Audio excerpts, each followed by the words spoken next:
Bihar assembly ఎన్నికలు దగ్గరకు వచ్చాయి. ఇప్పటిదాకా ఇక్కడ జరిగిన స్పెషల్ ఇంటెన్సివ్ రివిజన్ సర్ తీవ్రంగా విమర్శల పాలవగా ముఖ్యంగా ఎలక్షన్ కమిషన్ ఇదే తరహాలో దేశవ్యాప్తంగా ఒకేసారి ఓటర్ల జాబితాని సవరించబోతోంది.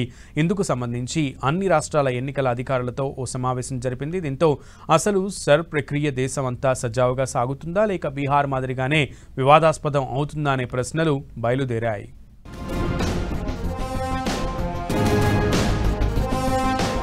రెడీ అవుతున్న ఎలక్షన్ కమిషన్.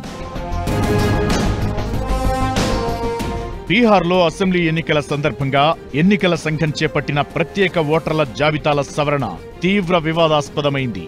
7 కోట్లకు పైగా ఓటర్లలో ఏకంగా 65 లక్షల మందిని వివిధ కారణాలతో ఈసీ తొలగించడం సంచలనం రేపింది. దీనిపై సుప్రీంకోర్టు జోక్యం చేసుకుని తిరిగి అర్హుల్ని ఓటర్ల జాబితాలో చేర్చాలని ఆదేశాలివ్వడంతో ఈసీకి ఎదురు దెబ్బ తగిలింది. ఈ పరిణామాలు ఇలా ఉండగానే అసలు దేశం మొత్తం కూడా ఇలా ప్రత్యేక ఓటర్ల జాబితా సవరణకు ఈసీ సిద్ధమవుతోంది.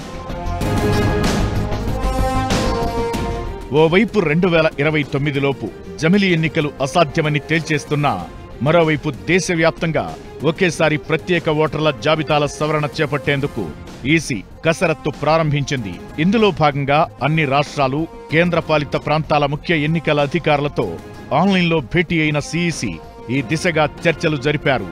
దేశవ్యాప్తంగా ఒకేసారి ఓటర్ల జాబితాల సవరణ చేపట్టేందుకు తీసుకోవాల్సిన చర్యలపై ఎన్నికల అధికారులతో చర్చించారు. అయితే ఎప్పట్లోగా ఈ ప్రక్రియ చేపడతారన్న దానిపై మాత్రం ఇంకా తుది నిర్ణయం తీసుకోలేదు. కానీ బీహార్ ఎన్నికలు ముగియగానే దేశవ్యాప్తంగా ప్రత్యేక ఓటర్ల జాబితాల సవరణ చేపట్టేందుకు ఈసీ కసరత్తు చేస్తున్నట్టు తెలుస్తోంది. ఇప్పటికే బీహార్లో చేపట్టిన ఎస్ఐఆర్ తీవ్ర వివాదాస్పదం కావడంతో పాటు దేశవ్యాప్తంగా చర్చనీయాంశమైంది. ముఖ్యంగా ఇందులో ఆధార్ కార్డును ఓటరు గుర్తింపుకు పరిగణలోకి తీసుకోకపోవడం, ఆ తరువాత సుప్రీం ఆదేశాలతో 12వ గుర్తింపు కార్డుగా ఆధార్ని చేర్చింది ఈసీ.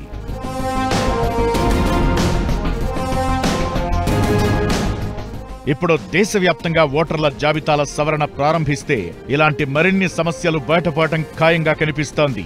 అయితే దేశంలో ఎన్నికల ప్రక్రియను పారదర్శకంగా మార్చేందుకు వీలుగా ఇలాంటి భారీ కసరత్తు చేపట్టక తప్పదని ఈసీ భావిస్తోంది. అసలే రాహుల్ గాంధీ కర్ణాటక, మహారాష్ట్రలో ఓటర్ జాబితాలో లోపాల్ని బయటపెట్టిన తరువాత ఈసీ డిఫెన్స్ లో పడింది. ఈ నేపథ్యంలో దేశవ్యాప్తంగా చేపట్టే ఓటర్ల జాబితాల సవరణలో ఏదైనా తేడా వస్తే ఎలా అనే ఆందోళన ఉంది. అయితే వాటన్నింటికీ కూడా సమాధానం చెప్పేలాగానే ఈసీ చర్యలుంటాయని తెలుస్తోంది.